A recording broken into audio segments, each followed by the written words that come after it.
Hi, I'm Julieann Buchanan. I'm a member of the WorkCover board and have been since 2018. I started my working life as an occupational therapist, and I've worked in workers' compensation, injury management, rehabilitation for all of my career. So it's a huge honour to be on the board and to bring that expertise to the board.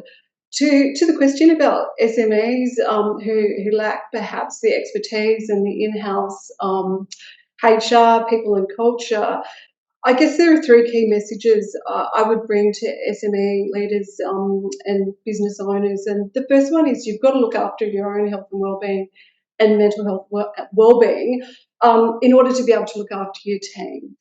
And so whilst there are a huge number of pluses to running your own business and leading a small business, there are also downsides. And we know that SME leaders can experience depression, anxiety, and stress. In fact, 1 in 3 did in the last year.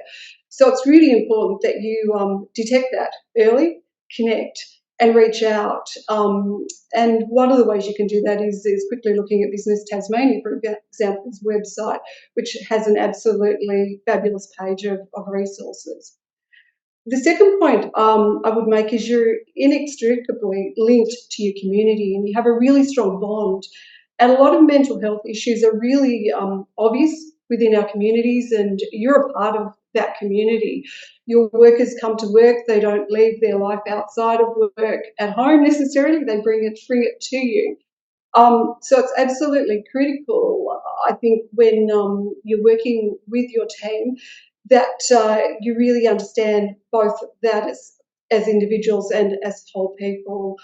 Good work is incredibly important to mental health well-being, and well-being really has been something that we perhaps thought about narrowly over time, and it's been really restricted perhaps to physical well-being. But these days, mental health is truly out of the shadows, and we understand it's an incredibly important part of the overall well-being picture. And for small and medium-sized businesses that really understand that and are willing to address their psychosocial hazards and work with their team in a really genuine way, I think it's a really great way to not only bond and connect, but also a way to become an employer of choice and to really be recognised in that sphere. Younger generations are learning about mental health in the workplace, and it shapes what they're looking for in a good employer.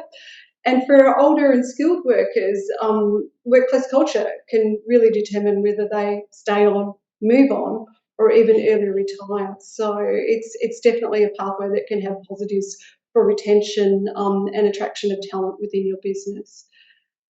The next message I have, though, is perhaps that it's really hard to juggle it all as an SME leader.